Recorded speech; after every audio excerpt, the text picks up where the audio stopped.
REC ने बेहद ही शानदार नतीजे आज दिखाए हैं और परिणाम स्वरूप 10% की तेजी, 44 रुपए शेयर तेजी दिखाता है 44 रुपीज की, और लगभग 507 रुपए पे क्लोज होता है। तो देखा जाए अपने लाइफ टाइम 524 रुपीज के आसपास ये स्टॉक जाने को तैयार है। अब यहाँ पर बात यह है, इतने बड़े रिजल्ट के बाद इस स्टॉक में आगे क्या होगा, यानी कि आगे अब इस स्टॉक के अंदर कितना बड़ा गैप है प्राइस के वैल्यूएशन के हिसाब से अगर हम देखें, यानी कि इसके शेयर प्राइस में कितनी बड़ी तेजी आपको आने वाले समय में दिख सकती है। सवाल सभी के मन में है, क्योंकि आरईसी पीएफसी दोनों ही पावर सेक्टर के अंदर फाइनेंस करने वाली दिग्गज कंपनी है और ये दोनों ही कंपनी पास्ट में काफी बड़ी तेजी दिखा चुकी हैं। पर बात यहाँ पर यह है कि अब इनके अंदर कितनी बड़ी तेजी बाकी है, जानना सभी चाहते हैं। तो चलिए आज के इस वीडियो में जानते हैं। आप शेयर मार्केट में डीमैट अकाउंट खुलवाना चाहते हैं तो आप हमारे चैनल पर दिए गए लिंक के माध्यम से आप स्टॉक्स के साथ डीमैट अकाउंट खुलवा सकते हैं। अगर आप हमारे लिंक का यूज करके आप स्टॉक्स के साथ डीमैट अकाउंट खुलवाएंगे तो हम आपको टेलीग्राम पर premium membership free of cost provide कराएंगे, जहां पर आपको मार्केट अपडेट्स प्रोवाइड कराए जाते हैं। हेलो फ्रेंड्स, मैं Vipin, founder of learn equity with Vipin.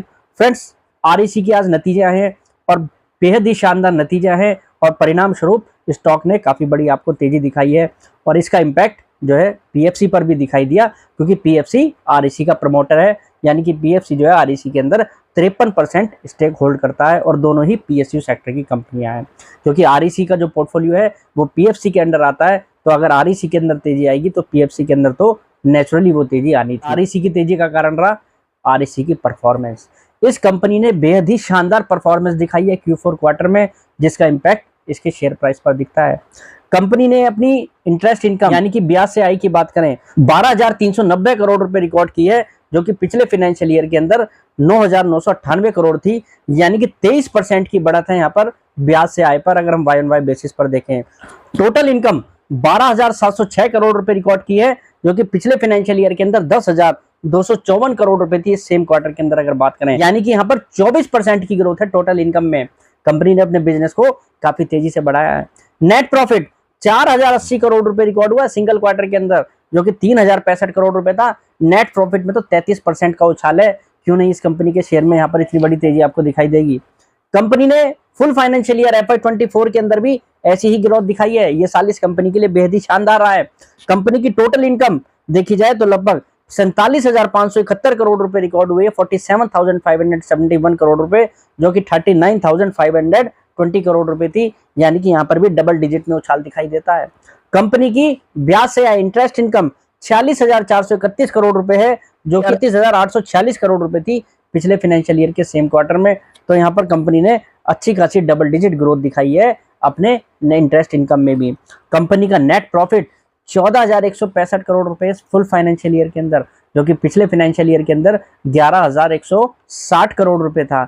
यानी कि कंपनी के नेट प्रॉफिट में फुल फाइनेंशियल ईयर के बेसिस पर, हाफ ईयरली बेसिस पर, क्वार्टरली बेसिस पर, सभी पैमानों पर कंपनी के प्रॉफिट में काफी बड़ा उछाल है और इस कंपनी का प्रॉफिट अब 14,145 करोड़ रुपए पर पहुंच चुका है। कंपनी ने इस साल के अंदर लगभग 16 रुपए का डिविडेंड बांटा है और कंपनी इस समय लगभग 53 रुपए के ईपीएस पर बैठी है, जो कि पिछले फाइनेंशियल ईयर के अंदर 42 रुपए था। कंपनी के ईपीएस में बेहद ही शानदार उछाल दिखाई देता है, जिसका इम्पैक्ट अब कंपनी के शेयर प्राइस पर दिख रहा है। कंपनी ने अपने लोन बुक को 5 लाख करोड़ के पार कर दिया है, जो कि पिछले फाइनेंशियल ईयर के अंदर 4,35,000 करोड़ के आसपास था। यानी कि इस साल कंपनी ने काफी एग्रेसिवली लोन बांटे हैं और इसका कारण आप बहुत अच्छी तरीके से जानते हैं, इस सेक्टर के अंदर पॉजिटिव माहौल और इस कंपनी का रोल। ये देखा जाए कंपनी पावर सेक्टर की कैपेक्स में फ्रंट रनर कंपनी है। पीएफसी और आरईसी इन दोनों को ही पावर सेक्टर के अंदर काफी बड़ा फाइनेंस करना है, क्योंकि कंपनी जो है सेक्टर लीडर है और इन कंपनी को बड़े बड़े पोर्टफोलियो यहाँ पर मैनेज करने हैं पावर सेक्टर के अंदर। पर ये तो आप सभी जानते हैं कि पावर सेक्टर के अंदर कितना बड़ा कैपेक्स चल रहा है। काफी बड़ा रोड मैप इन कंपनियों के पास है आने वाले समय में, और जिसका इम्पैक्ट अभी से ही इनके रिजल्ट पर दिखने वाला है। कंपनी का ऑपरेटिंग मार्जिन 41% 41% पहुंच चुका है, जो कि 37.67% था पिछले फाइनेंशियल ईयर के सेम क्वार्टर में। कंपनी का नेट प्रॉफिट मार्जिन लगभग 32% पर खड़ा है, जो कि 29.7% था। सभी पैमानों पर कंपनी ने ग्रोथ दिखाई है, चाहे प्रॉफिट के मार्जिन पर हो, ग्रोथ के मार्जिन पर हो। कंपनी ने सभी पैमानों पर काफी अच्छी परफॉर्मेंस दिखाई है। इस समय कंपनी देखा जाए तो 263 रुपए 263 रुपए की बुक वैल्यू वाली कंपनी है, जो लगभग 53 रुपीज के ईपीएस पर बैठी है। कंपनी देखा जाए तो इस समय 19% की आरओई पर बैठी है। यहीं देखा जाए तो इरेडा जैसी जो कंपनी है, जो लगभग अपने बुक वैल्यू के 6 के मल्टीपल पर ट्रेड कर रही हैं। पी के हिसाब से लगभग 38 के पी पर है और वो कंपनी जो है लगभग 15 से 16% की आरओई पे है। यानी कि ये कंपनी इरेडा से ज़्यादा ग्रोथ दिखा रही है, इरेडा से ज़्यादा इस समय जो है कंपनी का ईपीएस है। पर फिर भी अगर आप इस कंपनी का कंपैरिजन करके देखें तो एक कंपनी 19% आरओई वाली कंपनी है जो मात्र 1.9 के बुक वैल्यू पर है। इरेडा 6 के बुक वैल्यू पर है, ये कंपनी 1.9 के बुक वैल्यू पर है और प्राइस टू अर्निंग रेशियो के हिसाब से मात्र 9 के मल्टीपल पे है और इरेडा 38 के मल्टीपल पे है। आप जानते हैं इस कंपनी के अंदर कितना बड़ा वैल्यूएशन गैप है। कहने का मतलब क्या है कि जो लोग आज की तेजी देखकर सोच रहे हैं कि कंपनी लाइफ हाई पर आ गई है और घबरा रहे हैं, मुझे लगता है उनको बिल्कुल भी घबराने की जरूरत नहीं है। पीएफसी, आरईसी दोनों ही ऐसी कंपनियां हैं इस सेक्टर की जो लीडर हैं और इनको वैल्यूएशन लीडर के नहीं मिल रहे हैं, इनको वैल्यूएशन सेक्टर के बॉटम के मिल रहे हैं। आप सोच लीजिए जो सेक्टर में साइज के हिसाब से लोएस्ट लेवल पर कंपनियां होती हैं उनको इन कंपनियों को वैल्यूएशन उस हिसाब से मिल रहे हैं। अगर इस कंपनी को अपनी 19% आरओई के हिसाब से 1/4 भी वैल्यूएशन मिल जाए तो आप जानते हैं कंपनी का शेयर प्राइस क्या निकल कर आता है। ये कंपनी लगभग 1200 प्लस रुपए की होनी चाहिए आज भी, जबकि मैंने आपको बताया कि इरेडा का छोटा साइज होने की वजह से उसे 6 का मल्टीपल मिल रहा है बुक वैल्यू पे और ये 1.9 के मल्टीपल पे है। तो एक बात तो यहाँ पर बिल्कुल क्लियर है कि जो लोग पावर फाइनेंस कॉर्पोरेशन आरईसी के रिजल्ट से खुश हो रहे हैं और उन्हें लग रहा है ये तेजी यहाँ पर जो बनी है काफी बड़ी बन गई है, अभी उनको रुकने का समय है। ये कंपनी अभी पास्ट में कंसोलिडेशन में रही, अब मुझे लगता है ब्रेकआउट की तरफ है अपने फाइनेंशियल फंडामेंटल्स और चार्ट्स के आधार पर। इन कंपनियों के अंदर जो ब्रेकआउट हो रहे हैं वो मुझे लगता है काफ़ी बड़े ब्रेकआउट हैं, क्योंकि सेक्टर के अंदर जो पॉजिटिव माहौल आया है कि सेक्टर के अंदर कभी नहीं आया था। और आपको बहुत अच्छी तरीके से पता है कि अगर लोकसभा चुनाव में करंट गवर्नमेंट जीत कर आती है तो ये सेक्टर मुझे लगता है सबसे बड़ी तेजी का जो है कैंडिडेट बनेगा, क्योंकि सेक्टर के अंदर बहुत बड़ा कैपेक्स है।